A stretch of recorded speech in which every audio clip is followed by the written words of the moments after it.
روسی صدر پیوٹن اور امریکی صدر ٹرمپ کا ٹیلی فونک رابطہ ہوا۔ ترجمان کرملن کے مطابق صدر پیوٹن نے امریکی صدر سے ایران جنگ پر تبادلہ خیال کیا۔ پیوٹن نے ایرانی جوہری پروگرام سے متعلق تجاویز بھی دیں۔ انہوں نے واضح کیا کہ ایران کے خلاف کوئی بھی زمینی کارروائی خطرناک ہوگی۔ روسی صدر نے ڈونلڈ ٹرمپ پر قاتلانہ حملے کی بھی مذمت کی۔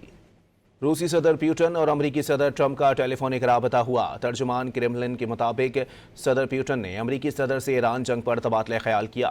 پیوٹن نے ایرانی جوہری پروگرام سے متعلق تجاویز بھی دیں۔ انہوں نے واضح کیا کہ ایران کے خلاف کوئی بھی زمینی کارروائی خطرناک ہوگی۔ روسی صدر نے ڈونلڈ ٹرمپ پر قاتلانہ حملے کی بھی مذمت کی۔ روسی صدر پیوٹن اور امریکی صدر ٹرمپ کا ٹیلی فونک رابطہ ہوا۔ ترجمان کرملن کے مطابق صدر پیوٹن نے امریکی صدر سے ایران جنگ پر تبادلہ خیال کیا۔ پیوٹن نے ایرانی جوہری پروگرام سے متعلق تجاویز بھی دیں۔ انہوں نے واضح کیا کہ ایران کے خلاف کوئی بھی زمینی کارروائی خطرناک ہوگی۔ روسی صدر نے ڈونلڈ ٹرمپ پر قاتلانہ حملے کی بھی مذمت کی۔